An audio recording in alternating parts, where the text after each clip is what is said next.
I'm really sorry that I can't be with you in person, but what I'm going to do now is that I'm going to share my slides with you.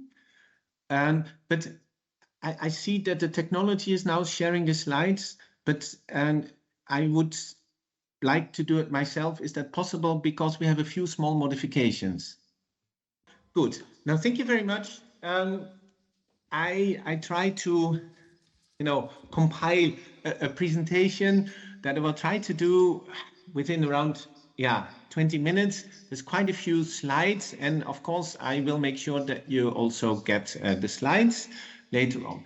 But I would like to present you about what the EU level is doing in the field of skills and credentials, and to give you an update about it. Now, I'm working in the European Commission in the Skills Agenda unit, and within that unit, I'm in charge of the team that is dealing with transparency and recognition of skills and qualifications. Now, our context, why do we do this work on skills and also on credentials? Because we see in the labor market that people have more frequent professional transitions. There is shifting employment between sectors. We have the two big challenges, of course, of digital transformation, which is everywhere, but also in a European context, but also in a global context, I'm sure, of the Green Deal. And so in Europe, we call this the European Green Deal. Yeah, should not be forgotten, of course, in the context first of COVID and now the Ukraine war, because we have the climate catastrophe ahead of us if we don't do anything. Demographic change is very important. Europe's population is really growing older. There is a big shortage of workers nowadays, not just in a country like Germany, but all over. And then we have also these atypical forms of work, so that are different from, let's say, the traditional, collective agreement-based employee relationship. Now, for this, amongst others, the Commission has adopted the skills agenda. And the reasons for the skills agendas are, for example, companies reporting skills deficits, and they are not able to recruit the people with the right skills. And now it has become worse because it's overall shortages. Also, many low qualified adults, we have to say, in the European Union, and lack of foundation or basic skills. And then there are some targets that have been agreed at European level by heads of state and government. And this is to have an employment rate of at least 78% by 2030 in the EU. Some countries are lower, some countries are higher, but 78, like always in a multilateral environment, is a compromise. And then a very revolutionary one is that at least 60% of adults should participate in training every year. And also, of course, we need to have a reduction of the number at risk of social inclusion or poverty. That is also still a challenge we should not forget, which we have in our society. And I'm now moving to the next slide.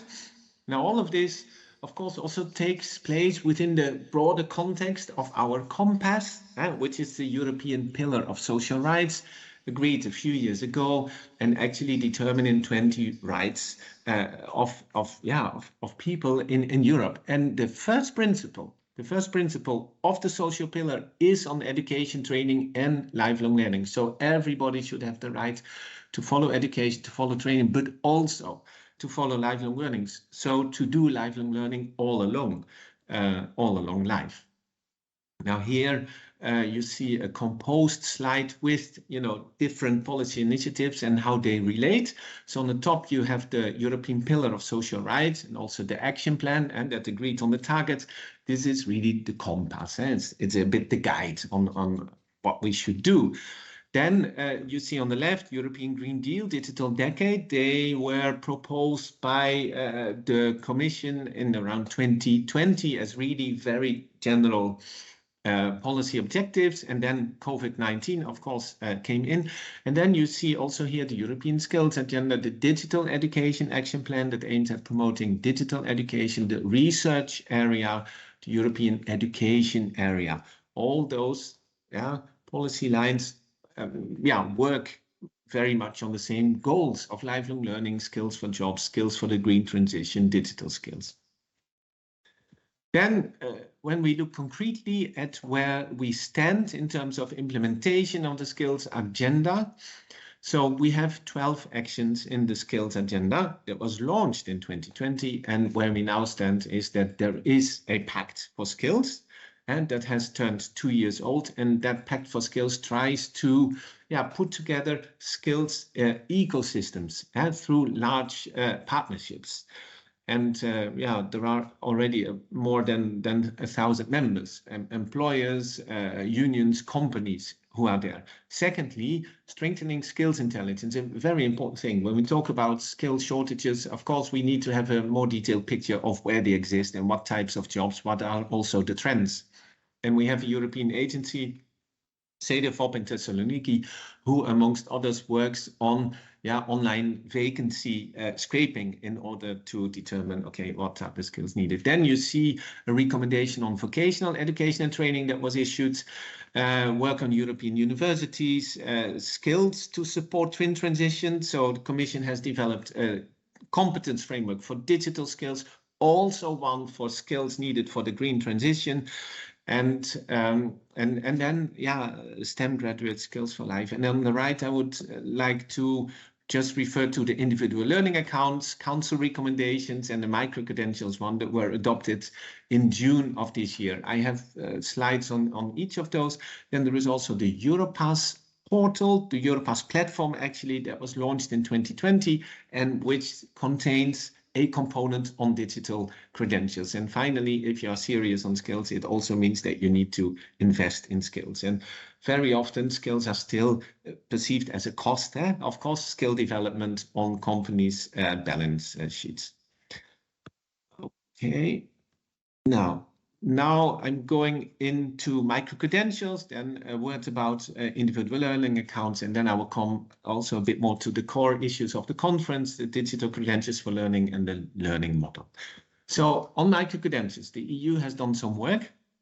A council recommendation, that means a recommendation adopted by the European ministers who meet in the council, adopted in this case by European education ministers, has established a common European approach to the ongoing and emerging provision of micro-credentials. It's a recommendation because the EU level has as such no power to on national education and training systems and teaching and the content. So what they do is issue recommendations. And what is important in that recommendation is that this recommendation has been adopted by the member states, proposed by the Commission, but adopted, negotiated by the member states. So there is a political commitment. The Council recommendation covers micro-credentials themselves, but also policies on how they could be designed and used. And very important point, especially on the political level, micro-credentials do not seek to replace or to disrupt existing systems of qualifications or qualifications frameworks. Now, if you look in the recommendation itself, and I'm happy to share also the link with the organizers afterwards. It has some building blocks, namely a common definition. What do we talk about when we talk about micro-credentials? This is not so clear. Then it proposes standard elements and principles for the design. And then some other areas of action are, you can see that the focus of the European initiative on micro-credentials is on education, training and skills policies on one hand. On the other, it's also to support active labor market policies, because to get to the Green Deal, to get to digital transformation, of course, micro-credentials can play a role in giving people the right skills so that they can indeed move between jobs or get jobs on the labor market. Here you have the slide with the common definition, which focuses, as you can see it, on learning outcomes on a smaller volume of learning than a full qualification, assess learning outcomes. Quality assurance, of course, a key element, but also owned by the learner, can be shared, is portable. And of course, you can issue micro-credentials on paper, but as we are moving, as we are digitalizing credentials, of course, it will be useful to have them also for the users as digital credentials that they can easily share with employers or with institutions if they want to do further studies. Now here you see the standard elements that are issued there. So the title, awarding body. Now you will recognize these things. Also, notional workload is mentioned there, but in connection to the learning outcomes, not as a separate item. Also link with other EU tools on transparency, like the European Qualifications Framework and the Qualifications Framework of the higher education area. So all these elements you can find back in the recommendation as standard elements of micro-credentials. And you see here already some data structure elements. Then also principles for design and issuance, so that we talk about transparency, about the quality as well. And I made a wrong, I made a wrong manipulation a bit, but and then we have ongoing activities under micro-credentials, because one of the things is that we don't know enough about them yet. So there is a study by the European agency CDFOP that will more look into what is the reality of micro-credentials, and they focus there on what is their reality on the labor market. Where can you find them? Then also work is ongoing with the OECD to further gathering evidence and support. And then the Europass platform, and I will talk about that, is also currently preparing to be usable in the context of micro-credentials. For example, information on micro-credentials itself, if they are part of qualifications frameworks, but also opportunities to learn and to participate in learning activities leading to micro-credentials, but also, of course, the digital credentialing element of Europass is open to micro-credentials, and we are reflecting upon what we can do specifically. And then also the European Training Foundation in Torino, which is the European agency that works with the partner countries on the borders of the EU, so the southern neighbors in Northern Africa, and also the eastern neighbors, including Ukraine, for example. Then we have also a council recommendation that was adopted at the same moment as the one on micro-credentials, namely the council recommendation on individual learning accounts, asking member states to set up actually accounts for learning for individuals, for their use. And this reflects a bit a different way, of course, of looking at training, because traditionally training, especially of adults, has been the business of employers and of unions. Only in many countries these result from the consultation, but this is the idea is that you give more, individuals are sovereign, that they determine themselves what are their learning needs, and to give them more power into this. So this is also now under implementation. Then I will talk a bit about what we do in the terms of digital credentials. And we do this work in the context of the Europass platform. Some of you are familiar with it, but I'm not sure that all of you are familiar with it. But this is a platform that has existed since 2004 and was completely revamped in 2020, based on also an EU decision by the Council, and this time also by the European Parliament. And actually it's a framework for documentation of skills and qualifications, and actually aiming at being an EU tool to support lifelong learning and career management. There's several components. Traditionally, there has been always the Europass CV. This has been replaced now by a more interactive e-portfolio. There is also information on Europass, which you can find on career guidance, on validation of prior learning, on a lot of things, also on recognition of qualifications. There is a job courses and qualifications search available. So regarding qualifications, for example, national qualifications frameworks share their registers with the Europass platform, so national qualifications are searchable on the Europass platform. The same goes for courses, and you see the link there with the individual learning accounts. So, for example, employment agency courses would also become available on Europass. There is a digital self-assessment test. And finally, there are the digital credentials, and I will talk about those. This is a slide to show again that the European digital credentials for learning, which are part of the Europass platform, really play a key role in these different policy initiatives and are quite key in the context of digital transformation, of credentialing, in a broader skills context. Now, why would the EU need to work on digital credentials? Why is it not just leaving this, let's say, to the national level? That's always a key question in the European Union. And this is because we believe that we need to reduce market fragmentation, and that it would be useful to have a set of standards and to ensure that digital credentials issued in the different countries in the European space are interoperable with each other. We suppose that we assume that this will facilitate also learners and workers moving between countries, so that credentials are immediately understood by credential evaluators, by employers, by educational institutions.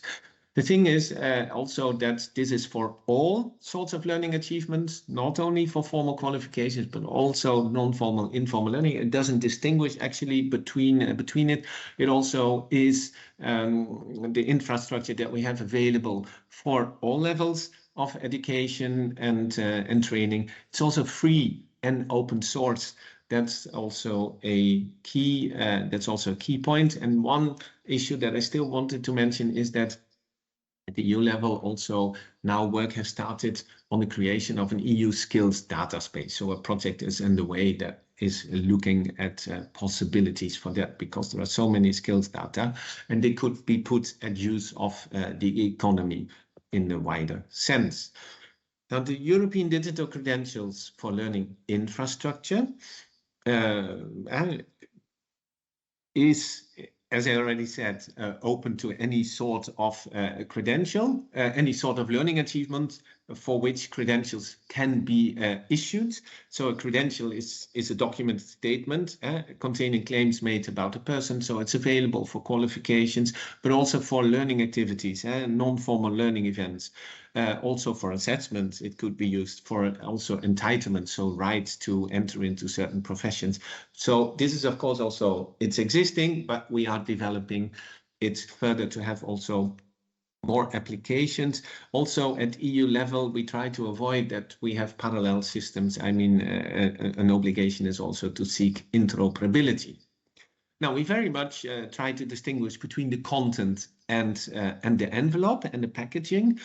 And European Digital Credentials for Learning are very data-rich credentials, actually. So the infrastructure really allows issuing of detailed data-rich credentials with information on learning activities, on learning outcomes, on grading, etc. So really depending on what information the issuer would like to have in the credential. And then key element is that the data under EDC and actually under the whole Europass platform is structured in accordance with the data model, which is the European learning model. So that we have developed and on top of that, and I'm coming to that, it has been developed based on different EU tools and instruments that are there. I just wanted to say that EDCs are in line with, they are verifiable credentials, they are temper evident, of course, they comply with the international standard, and they contain an e-seal that is in line with the EU legislation on digital identity. This is just to show you the diploma supplement preview pages. So one of the things that we have been doing next to the possibility to issue credentials is to develop a template for the digital issuance of the diploma supplement that exactly takes the requirements listed by the member states, by the higher education ministers of the Bologna process when they agreed upon this in 2018. And we have developed this under the infrastructure. We aim to do the same with the Europass mobility, for example, which is used quite a lot in the context of learning mobility between European countries under the Erasmus Plus program.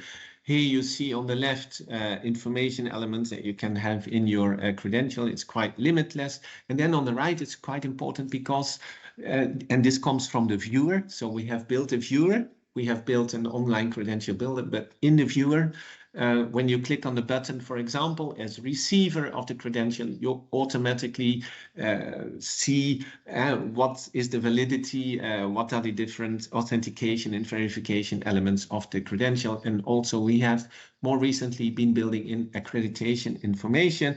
And also here again, interoperability, because we have been borrowing data and we have been working together with the DAAD, so the database of the European Agency for Quality Assurance Registers.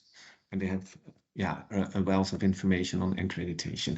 Now, this is all based on the European learning model. So that's the underpinning data structure. This is a single data model which can be used at all stages of a learning life cycle. So it's very broad. It has more than 400 concepts, can be applied to any educational, any learning process at all levels, higher education, general education, adult learning, but also formal, non-formal or informal. It can also, and it includes information on accreditation, and its use is wider than only the Europass platform. And we are, colleagues and myself, we are discussing with many different services of the Commission, such as with the European blockchain service infrastructure that uses it for the diploma use case. But also we are discussing with colleagues on the single digital gateway and making some steps there so that this model is used for exchange of information on academic recognition procedures, for example.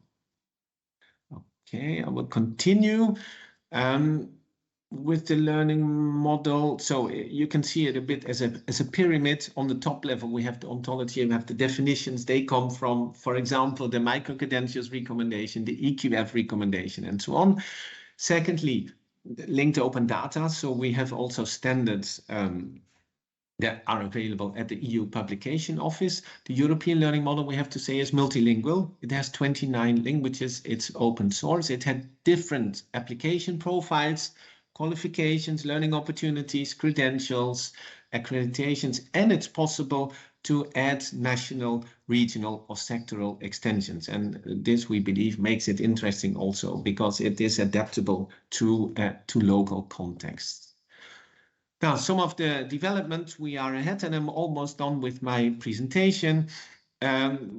We produced the diploma supplement, we produced the accreditation database. We will have a new version of the European Learning Model 3.0 that will be in place in spring next year. That's also the one where we will, where we have integrated all the elements that are part of ELMO. So that means the ELM is fully compatible with ELMO. We're not yet on the blockchain with the digital credentials for learning, but we are developing JSON serialization and would also make that bridge. And then for a little bit later, you see foreseen development related to work on recognition, the certificate supplement. In fact, we still need a revocation list. We also aim to build a data model browser of the data model. Okay, and here you can see the synergies that exist between the European Learning Model, European Digital Credentials for Learning, and different other EU initiatives and services. So we really try to establish interoperability with all these developments, including also the citizen mobile wallets, for example, that will allow citizens to store credentials on their own device or on other devices.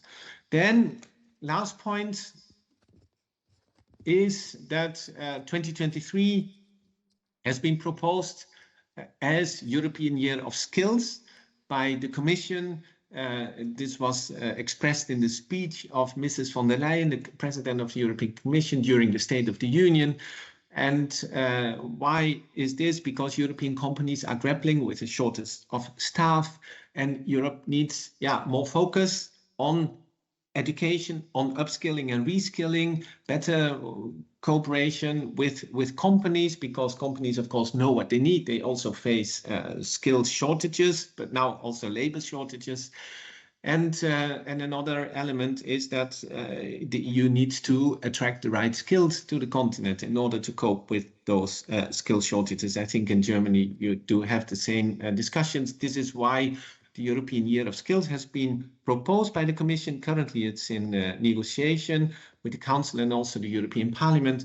One key issue here is that you can all also participate in an open public consultation that is available on the Have Your Say portal of the European Union, and this consultation is open until 14 December.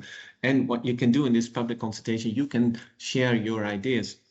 And of course, you can also communicate about it, spread the word. And yeah, we're looking forward to any possible inputs also from participants in this room. And with this, I would like to thank you for your attention.